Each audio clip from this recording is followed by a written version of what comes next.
కోనసీమ తిరుమలగా అంబేద్కర్ కోనసీమ జిల్లాలోని వాడపల్లిలో శ్రీ వెంకటేశ్వర స్వామి 7 వారాల స్వామిగా ప్రసిద్ధి చెందాడు. 7 శనివారాలు స్వామివారిని భక్తి శ్రద్ధలతో దర్శించుకుంటే చాలు కోరిన కోర్కెలు తీరుతాయని భక్తుల విశ్వాసం. ఇతర దేశాల నుంచి విమానాల్లో సైతం వచ్చి స్వామిని దర్శించడం వెనుక ఉన్న రహస్యం ఏమిటి? కలియుగంలో ఈ ఎర్రచందన రూపుడిగా రెండో తిరుపతిగా పేరుగాంచిన వాడపల్లి వెంకటేశ్వర స్వామివారి ఆలయ విశిష్టతను ఇవాల్టి తీర్థయాత్ర కార్యక్రమంలో చూసి తరిద్దాం రండి.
తిరుమల తిరుపతి, ద్వారకా తిరుమల తర్వాత తూర్పు పశ్చిమ గోదావరి ప్రాంతాల్లో మరో తిరుపతిగా ప్రసిద్ధి చెందింది వాడపల్లి శ్రీ వెంకటేశ్వర స్వామి క్షేత్రం. ఈ కోనసీమ తిరుమల గోదావరి నదీపాయ అయిన గౌతమి తీరంలో నెలకొని ఉంది క్షేత్రం. ఈ స్వామిని దేవర్షి నారదుడే ప్రతిష్ఠింపచేశాడంటారు. పురాతన చరిత్రగల ఆలయాలలో ఇదొకటిగా విరాజిల్లుతోంది. వాడపల్లి వెంకటేశ్వర స్వామి ఆలయం నిత్యం భక్తులతో కిక్కిరిసి ఉంటుంది. ఆంధ్రప్రదేశ్ రాష్ట్రంలో అంబేద్కర్ కోనసీమ జిల్లా కొత్తపేట నియోజకవర్గం గౌతమి తీరాన ఒకప్పటి నౌకాపురమైన నేటి వాడపల్లిలో వెలిసిన స్వయంభువు చందన స్వరూపుడు శంఖు చక్రాలతో పాటు గదను ధరించి ఉంటాడు. ఈ స్వామివారు 7 ప్రదక్షిణలు చేస్తే కష్టాలు తీర్చే ఆపద మొక్కులవాడిగా విరాజిల్లుతున్నాడు. 400 సంవత్సరాల ఘన చరిత్ర కలిగిన భక్తుల నమ్మకాన్ని చూరగొంటున్న దివ్యమైన పుణ్యక్షేత్రం వాడపల్లి. కోనసీమ తిరుమల కలియుగ దైవంగా 1000 నామాలవాడు వాడపల్లిలో శ్రీదేవి భూదేవి సమేత వెంకటేశ్వర స్వామిగా విరాజమానమవుతున్నాడు. వాడపల్లి కళ్యాణ వెంకటేశ్వర స్వామివారి ఆలయం చిన్నదే అయినా మహిమలకు అపారమైనదిగా ప్రసిద్ధి చెందింది. 5 అంతస్తుల రాజగోపురంతో విశాలమైన ప్రాంగణంలో ప్రశాంతమైన వాతావరణంలో నిలుబెత్తు ధ్వజస్తంభం, ఒకవైపు కళ్యాణ మండపం, మరోవైపు యాగశాల నెలకొని ఉన్నాయి. ప్రధాన ఆలయ ముఖ మండపం పైభాగాన విష్ణు అవతార రూపాల మూర్తులు గోచరిస్తాయి.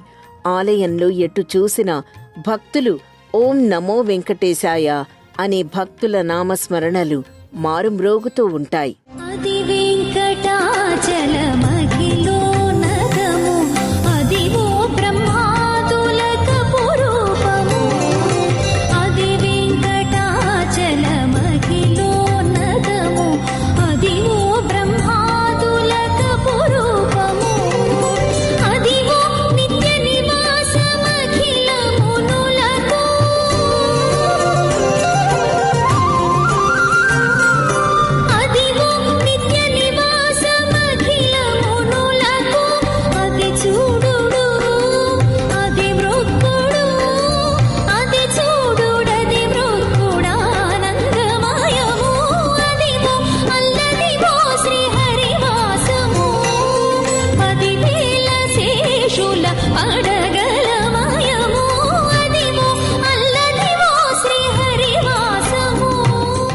ఒకప్పుడు దండకారణ్యంగా పిలువబడే ఈ ప్రాంతంలో సుమారు 100 ఏళ్ల క్రితం స్వామివారు వెలిసినట్లు ఆలయ చరిత్ర చెబుతుంది. దీనిని అగ్నికుల క్షత్రియుడు పినపోతు గజేంద్రుడు అనే నౌకల వ్యాపారి నిర్మించాడంటారు. నేడు కోనసీమ తిరుమలగా ప్రసిద్ధి చెందిన వాడపల్లి శ్రీ వెంకటేశ్వర స్వామి క్షేత్ర స్థల పురాణ విశేషాలను ఇప్పుడు చూద్దాం. వాడపల్లి శ్రీ వెంకటేశ్వర స్వామివారిని కళ్యాణ వెంకటేశ్వరుడు అని కూడా పిలుస్తారు. ప్రతి శనివారం చాలా ప్రాంతాల నుండి ఇక్కడకు భక్తులు వచ్చి స్వామివారిని దర్శించుకుంటారు. ప్రతి శనివారం ఆలయ ప్రాంగణంలో అన్నప్రసాద వితరణ జరుగుతుంది. ఇక్కడ వెంకటేశ్వరుడు రాయితో కాకుండా ఒక చందన చెక్కలో స్వయంభూగా కొలువై ఉన్నాడు. అసలు నారదుడే విష్ణువుకు ఇక్కడ వెంకటేశ్వరుడిగా నామకరణం చేసినట్లు చెబుతూ ఉంటారు. ఇక్కడ 7 శనివారాల వ్రతం చేస్తే మనసులో ఉన్న కోరికలన్నీ తీర్తాయని ప్రతీతి.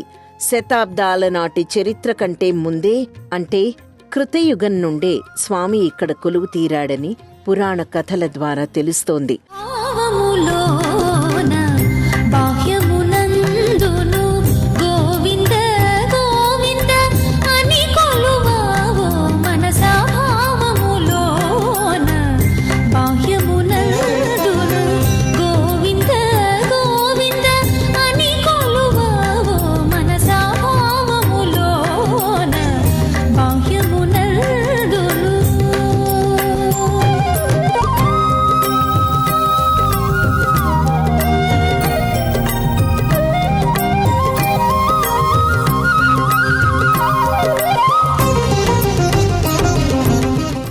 సనక సనందనాది మహర్షులు వైకుంఠంలోని శ్రీమన్నారాయణుని దర్శించుకొని ఆయనను అనేక విధాలుగా స్తుతించారు.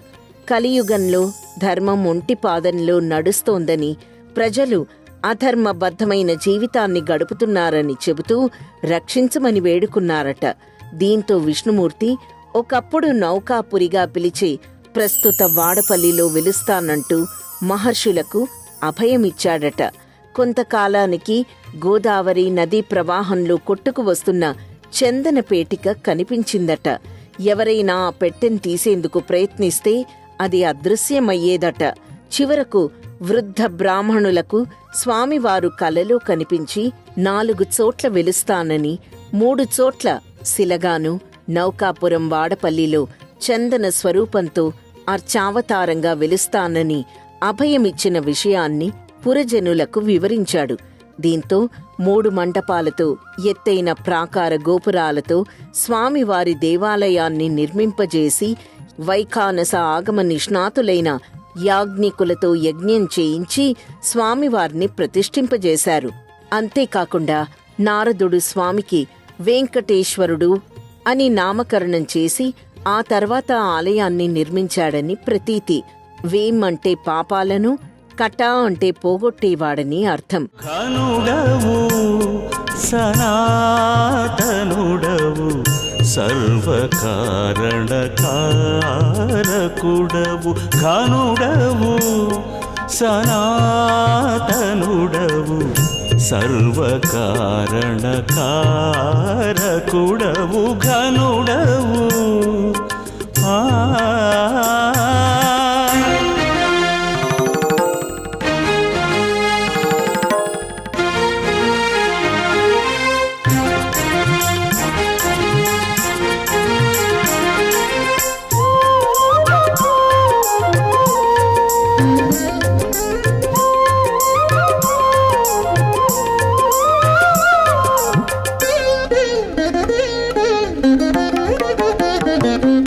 ప్రధాన ఆలయ ముఖ మండపంలో శ్రీవారికి అభిముఖంగా గరుత్మంతుని ఆలయం కనిపిస్తుంది.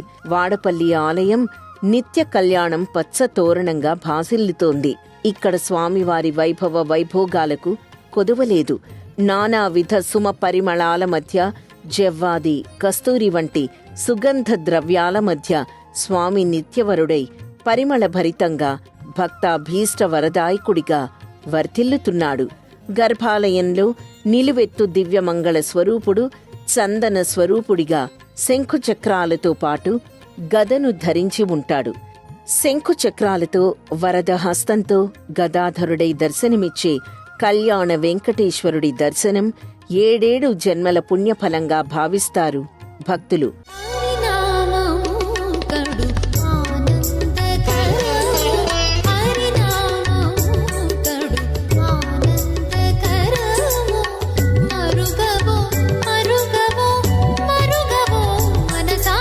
హరి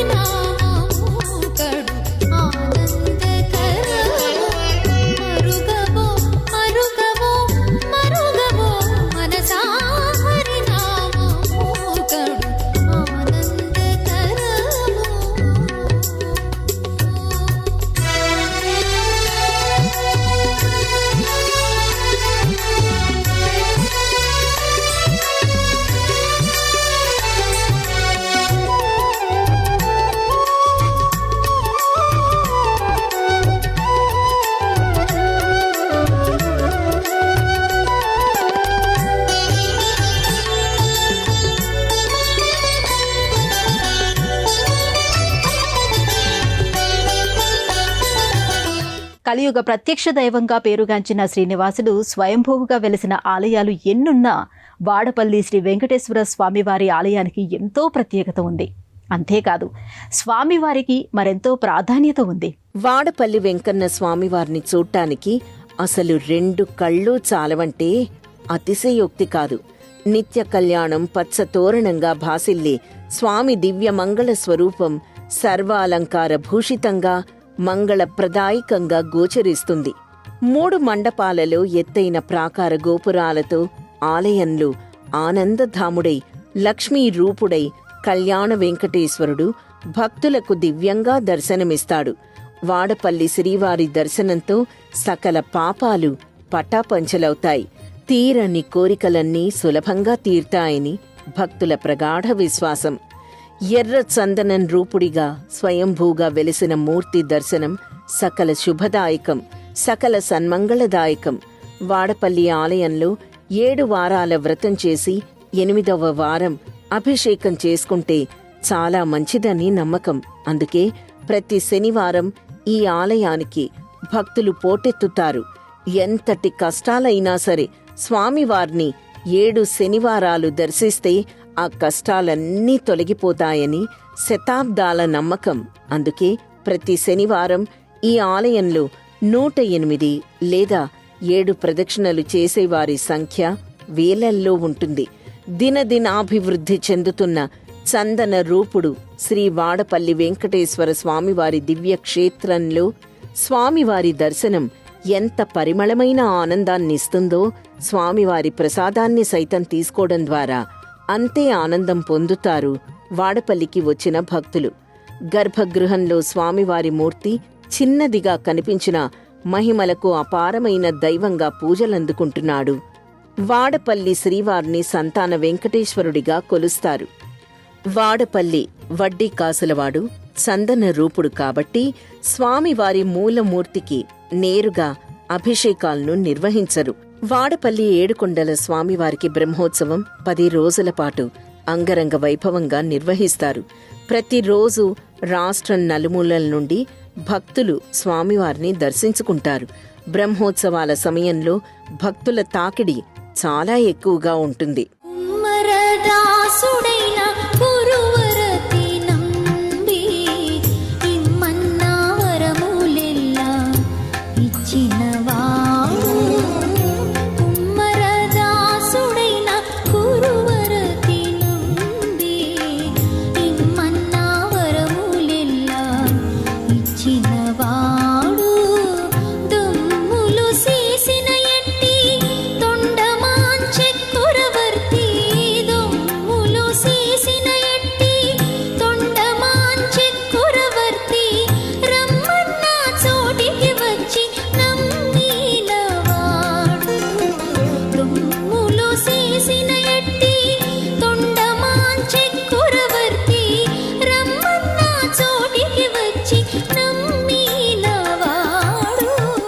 కలియుగంలో ఎర్రచందన రూపుడిగా కొలువుదీరిన వాడపల్లి కృపతో పాటు శనిదోషము కూడా తొలగిపోతుంది. అంతటి విశిష్టమైన వాడపల్లి కళ్యాణ వెంకటేశ్వర స్వామివారి సన్నిధిలో అలివేలు మంగమ్మ తల్లి, శ్రీ వేణుగోపాల స్వామి వారితో పాటు పలువురు వైదిక దేవతా మూర్తులు ఉపాలయాల్లో దివ్యంగా దర్శనమిస్తారు. ప్రధాన ఆలయానికి కుడివైపున ద్వాదశ గోపాల ప్రతిష్టల్లో ఒకటిగా చెప్పుకుని శ్రీ రుక్మిణి సత్యభామ సమేత శ్రీ వేణుగోపాల స్వామి దర్శనం చేసుకుంటారు. వేణుగోపాల స్వామి వ్యస్త పాదార విందుడై మురళిని ధరించి ఇరు దేవేరులతో సమ్మోహన భరితంగా భక్తులకు దర్శనమిస్తాడు. ఊర్ధ్వ పుండ్రముఖ మండలంతో సర్వాలంకార సమన్వితంగా శోభిల్లుతూ ఉంటాడు. ఉత్తరం వైపున అలివేలు మంగమ్మవారిని భక్తి శ్రద్ధలతో దర్శించుకుంటారు. ఇదే ఆలయంలో మరోవైపునున్న శ్రీ కాశీ విశ్వేశ్వర స్వామివారి ప్రత్యేక ఆలయానికి చేరుకుంటారు. మనోనిబ్బరం ప్రశాంతతను అందించి శ్రీ కాశీ విశ్వేశ్వర స్వామి లింగ రూపాన్ని కనులారా వీక్షించి స్వామి అనుగ్రహానికి పాత్రులవుతారు.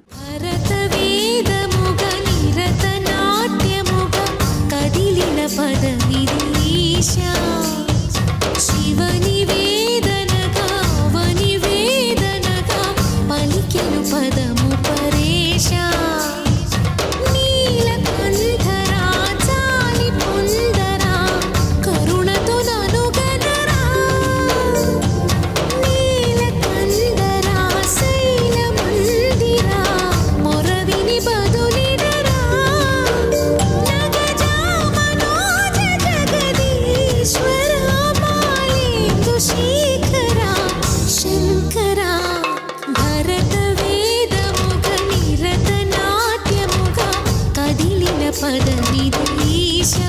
వాడపల్లి కళ్యాణ వెంకటేశ్వర స్వామివారి క్షేత్రానికి కాశీ విశ్వేశ్వరుడు క్షేత్ర పాలకుడిగా విరాజమానమవుతున్నాడు.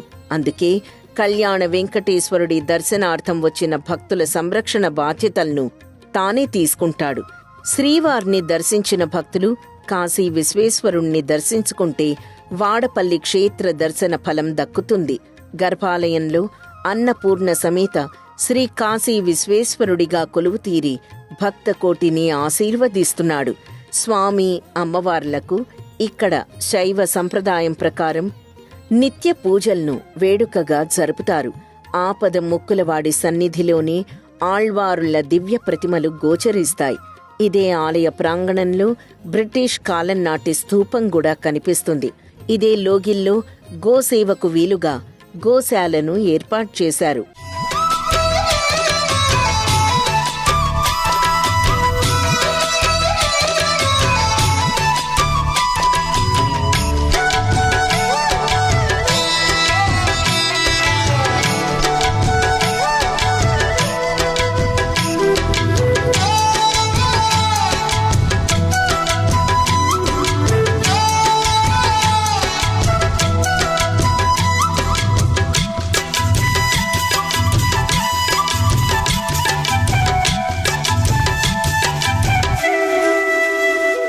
ప్రధానంగా ధనుర్మాసంలో వచ్చే 27వ రోజున కూడారై ఉత్సవం పేరుతో 108 గంగాళాలతో అక్కారడిశర్ అననే ప్రసాదాన్ని స్వామికి సమర్పించే వేడుక కన్నుల పండువగా ఉంటుంది. అలాగే ప్రతి ఏడాది స్వామివారి కళ్యాణోత్సవం చైత్రమాస శుద్ధ ఏకాదశి రోజున అత్యంత అద్భుతంగా అంగరంగ వైభవంగా నిర్వహిస్తారు. వాడపల్లి ఆలయం తూర్పు గోదావరి జిల్లాలోని ఆత్రేయపురం నుంచి 6 కిలోమీటర్లు, రాజమహేంద్రవరం నుంచి 35 కిలోమీటర్ల దూరంలో ఉంది. హైదరాబాద్ నుంచి 400 కిలోమీటర్ల దూరంలో ఉన్న ఈ ఆలయానికి బస్సు, ట్రైన్ల ద్వారా సులభంగా చేరుకోవచ్చు. దర్శన వేళల విషయానికి వస్తే ఆదివారం నుండి శుక్రవారం వరకు ఉదయం 6 గంటల నుండి మధ్యాహ్నం 12 గంటల వరకు, తిరిగి సాయంత్రం 4 గంటల నుండి రాత్రి 8 గంటల వరకు తెరిచే ఉంటుంది. శనివారం ఉదయం 4 గంటల నుండి మధ్యాహ్నం 2 గంటల వరకు మరియు సాయంత్రం 4 గంటల నుండి రాత్రి 8 గంటల వరకు తెరిచే ఉంటుంది. స్వామివారి దర్శనార్థం ఉభయ తెలుగు రాష్ట్రాల్లోనే కాకుండా దేశం నలుమూల నుండి ఎందరో భక్తులు స్వామివారికి 7 శనివారాలు 7 ప్రదక్షిణలు చేసి మొక్కులు తీర్చుకుంటున్నారు. కోరిన కోర్కెలు తీర్చే కొంగు బంగారంగా కోనసీమ వాసుడిగా స్వామి విరాజిల్లుతున్నాడు. మీరు కూడా ఈ స్వామిని దర్శించి 7 శనివారాలు 7 ప్రదక్షిణలు చేసి సకల శుభాలను పొందాలని కోరుకుంటూ రేపటి తీర్థయాత్రలో మరో క్షేత్ర సందర్శనంతో మళ్ళీ కలుసుకుందాం. అంతవరకు సెలవు. నమస్కారం.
తిరిగి చూడాలనుకుంటే www.youtube.com/@ETVLifeSpiritual లో చూడవచ్చు.